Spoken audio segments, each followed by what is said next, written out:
kalau ditanya apakah saya memiliki keyakinan Indonesia bisa mencapainya, saya bisa memiliki keyakinan, bisa dikatakan bahkan 100%. Kita pernah melakukan itu di bidang dirgantara. Kita menciptakan pesawat yang mungkin negara lain sangat kesulitan di situ. Di bidang maritim harusnya kita bisa, dan saya melihat pemerintah lalu juga dunia pendidikan dan juga TNI Polri saat ini mulai memfokuskan perhatian mereka ke situ.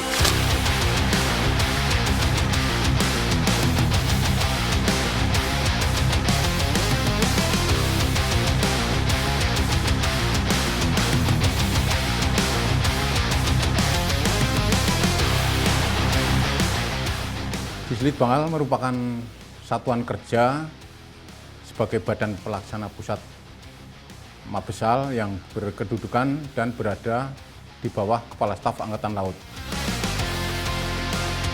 Di dalam program Bapak Presiden Prabowo yang disebut Asta Cita itu, kita Dislit Bangal mendukung kebijakan tersebut dan sejalan. Kenapa? Karena di dalam Asta Cita itu kita juga harus membangun sumber daya manusia yang unggul di dalam kegiatan dan tugas pokok kita sebagai penjaga kedaulatan negara di bidang matra laut. Dislit Bangal mengembangkan inovasi-inovasi penelitian yang disesuaikan dengan Asta Cita tersebut.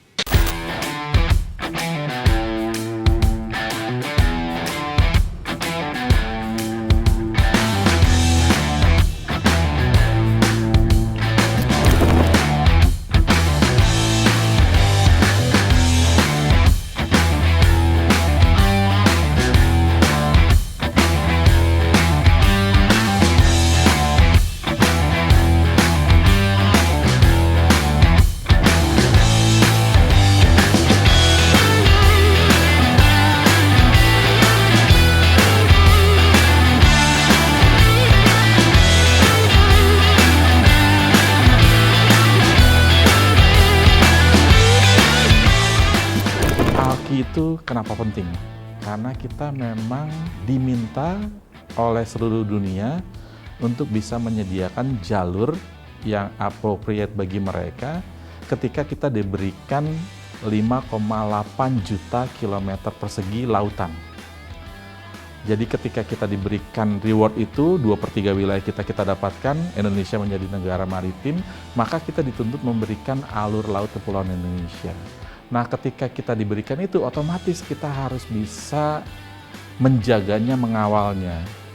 Ketika negara-negara asing begitu percaya dengan keamanan Indonesia, dengan membiarkan 40% perdagangan dunia melalui Indonesia, tentu ada kewajiban kita juga untuk bisa meyakinkan mereka kita bisa menjaga nih wilayah NKRI itu sendiri.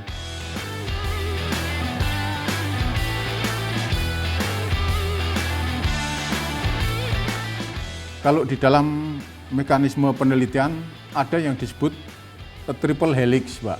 Jadi triple helix itu terdiri dari 3 komponen. Yang pertama, pemerintah, dalam hal ini Angkatan Laut sebagai subsistem dari pemerintahan kan begitu. Kemudian yang kedua ada industri pertahanan. Yang ketiga ada kalangan akademisi, atau kalangan akademisi berarti dari perguruan tinggi, dari universitas yang berkolaborasi bersama dengan kita. Beberapa waktu yang lalu dari pihak BRIN menyampaikan permohonan kepada Dislit Bangal untuk melaksanakan pengujian satu material, yaitu material baja laterit tahan peluru.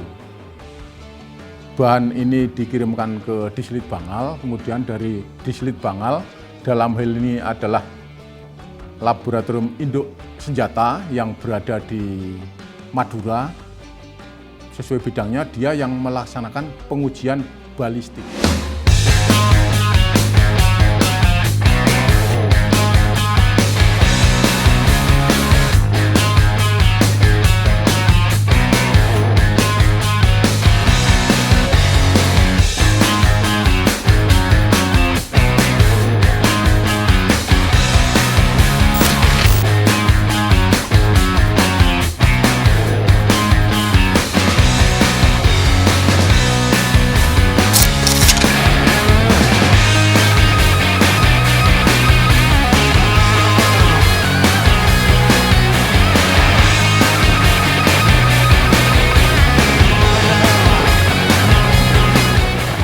Diharapkan Patkamla tanpa awak ini bisa menjadi mata dan telinga untuk melaksanakan fungsi intelijen dalam hal mencegah ataupun deteksi dini terhadap pelanggaran-pelanggaran yang terjadi di wilayah-wilayah tersebut.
Kamla ini sebenarnya bisa digerakkan secara manual atau by human, juga bisa dengan by remote control. Artinya kalau dia menggunakan Garmin 585 MAP, kemudian kita lengkapi dengan kamera yang ada di atas, yaitu sebanyak 2 buah dengan sistem bisa berputar 360 derajat.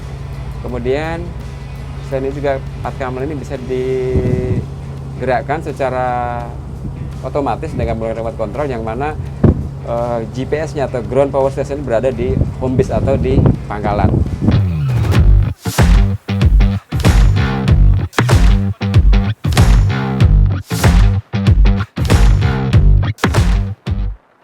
Untuk pengoperasiannya yang manual kita harus standby terus di kemudi.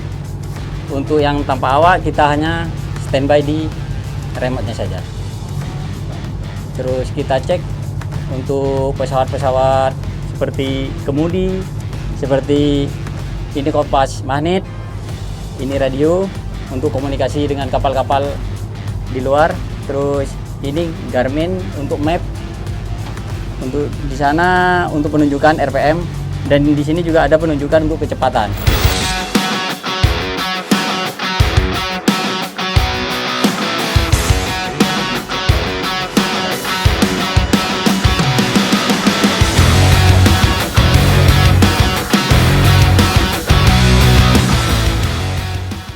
Kita mengetahui bahwa Indonesia adalah negara kepulauan di mana memiliki alur kepulauan dan perairan dangkal yang sempit dan harus bisa dilalui oleh kapal-kapal yang memiliki fleksibilitas dalam olah gerak yang efisien dan efektif.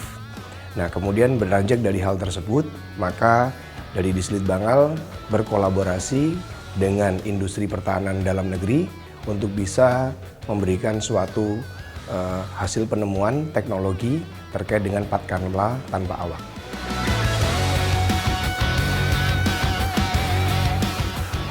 Kapal ini didesain dengan panjang 8,5 meter dengan lebar 2,3 meter.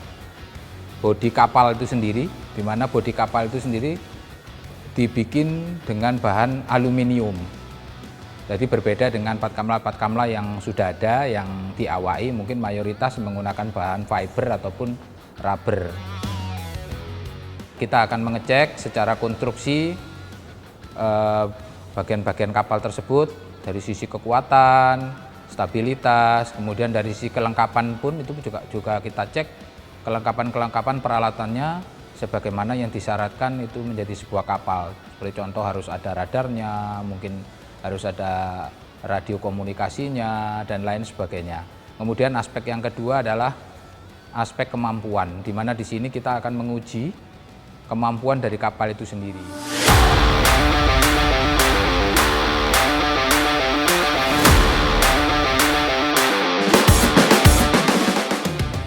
Diharapkan Patkamla tanpa awak ini bisa menjadi mata dan telinga untuk melaksanakan fungsi intelijen dalam hal mencegah ataupun deteksi dini terhadap pelanggaran-pelanggaran yang terjadi di wilayah-wilayah tersebut, seperti pelanggaran illegal fishing, illegal logging.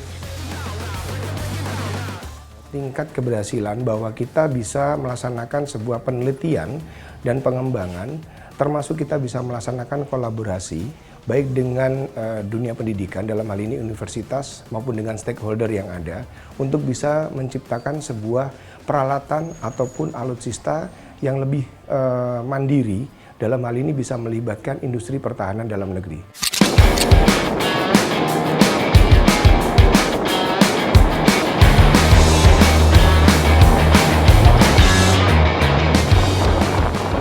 Baik, selamat pagi rekan-rekan sekalian. Setelah ini kita akan melaksanakan misi khusus, misi persiapan untuk Patkamla dari Pusdik Hidros TNI Angkatan Laut, dari satuan kawan kita. Kita diminta bantuan dari Sat Kopaska Koarmada 1 melaksanakan misi pengawalan. Jalur Svepa. Halo geng. Siap, gerak.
Barang-barang IC, komponen elektronika yang kosongan, yang masih berdiri sendiri, kita di sini berusaha untuk merakit sendiri.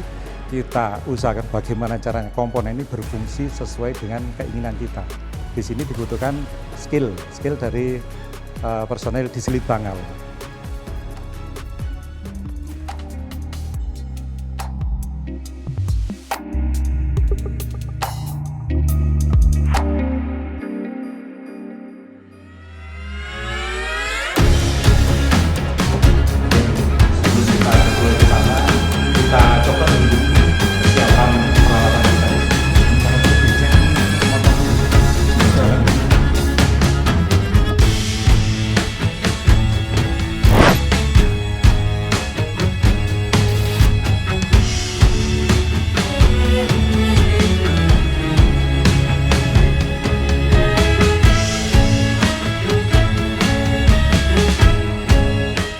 Setelah dari ODIS 1, Object Detection Identification System, ODIS 1 udah kita coba, kita ini perlu ternyata ada pengembangan, ada masukan, saran dari yang lain, dari lapangan juga untuk mengimprove kemampuannya. Salah satunya yaitu apabila yang ditemukan itu benar-benar potensinya bahayanya tinggi, yaitu terjadi adanya ranjau. Nah, di sini kita sempurnakan dari ODIS 1 menjadi ODIS 2, kita tambahkan untuk penetral, karena di sini tujuannya adalah mendeteksi satu sasaran yang ada di bawah air, apa itu isinya, kemudian kita identifikasi secara detail apa sih. Nah, ternyata ada kemungkinan itu adalah bahaya seperti ranjau laut.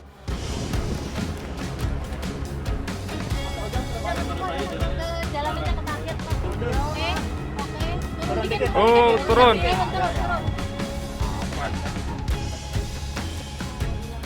Jadi pada operasi pengancuran ranjau itu yang pertama yang dilakukan adalah kita melakukan identifikasi terhadap objek bawah air menggunakan sonar serta kamera yang terdapat pada ODIS tersebut. Bila sudah teridentifikasi dan terkonfirmasi bahwa objek bawah air tersebut adalah ranjau laut, maka akan dilakukan prosedur penghancuran dengan cara dropping terhadap menggunakan bahan peledak terhadap ranjau laut tersebut.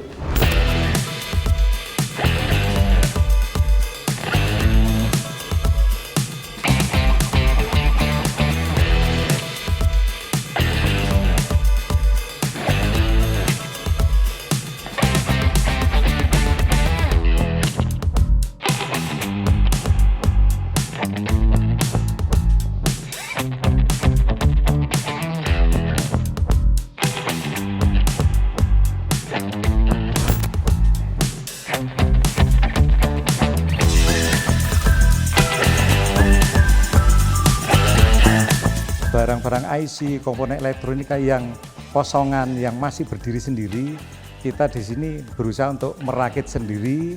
Kita usahakan bagaimana caranya komponen ini berfungsi sesuai dengan keinginan kita.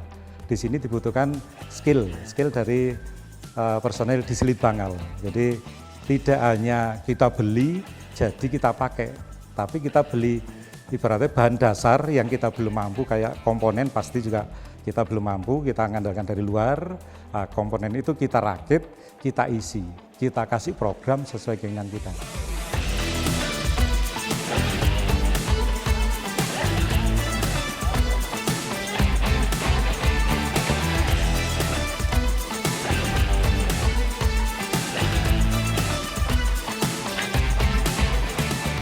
Kalau ODIS, operatornya sebenarnya tidak banyak, hanya untuk operator yang mengoperasikan itu cukup 1 orang serta seorang supervisor.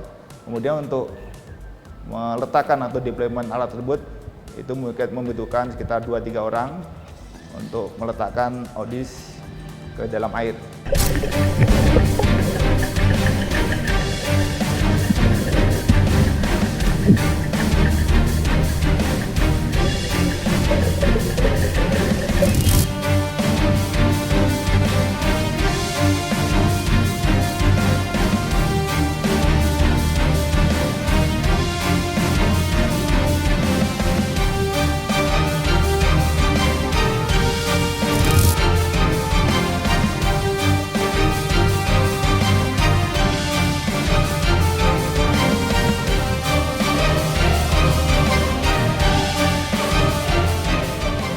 Teknologi untuk sensor bawah air, sonar, apa itu pun sampai sekarang belum ada yang 100% bagus seperti sensor deteksi untuk atas air.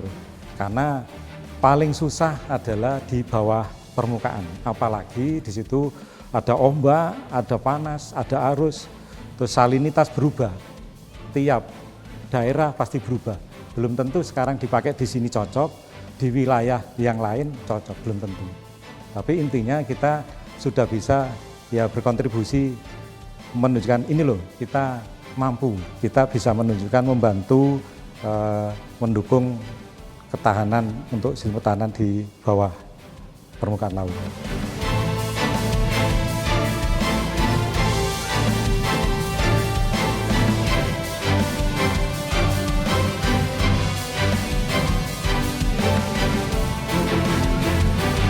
Kalau penelitian militer, tentunya yang pertama adalah dari sisi intelijen. Kemudian yang kedua dari sisi operasional. Dari sisi intelijen dan juga operasional itu nanti pada akhirnya yang krusial dari peneliti militer adalah aspek kerahasiaan, Mbak. Aspek kerahasiaan. Kalau dari peneliti militer intinya bagaimana kita menegakkan kedaulatan kita didukung dengan proses penelitian sesuai dengan kebutuhan kita. Cukup menarik ketika sebagian masyarakat umum mungkin bertanya, apakah di militer atau di TNI itu juga ada peneliti seperti halnya di lembaga-lembaga riset yang lainnya? Tentunya kami jawab di sini, di lembaga militer pun, di institusi militer pun juga ada institusi peneliti. Contoh di TNI Angkatan Laut ini ada di Selit Bangal. Karena militer sangat dinamis, kita selalu melihat pada kemampuan teknologi militer yang ada di negara sekitar kita, sehingga apabila kita belum memilikinya, maka kita akan meneliti agar kita memiliki teknologi tersebut, atau bila teknologi yang kita sudah miliki namun dirasa bahwa terjadi perkembangan yang signifikan, tentunya kita harus mengupgrade kemampuan teknologi tersebut. Outputnya daripada peneliti militer adalah tentunya diharapkan kita bisa memberikan masukan kepada pimpinan terkait kemajuan-kemajuan ataupun hal-hal yang bisa menjadi keunggulan dalam bidang militer. Dengan berhasilnya kita membuat sistem deteksi dan identifikasi yang ditunjukkan oleh Labin Bair, ini bisa kita sebut tonggak sejarah dari kita untuk mengawali bahwa kita tidak tergantung kepada produk luar. Jadi kemandirian alutsista, kemandirian teknologi harus dimulai dari diri kita. Minimal insan litbang yang selama ini berkecimpung di bagian penelitian, jangan patah semangat, terus maju.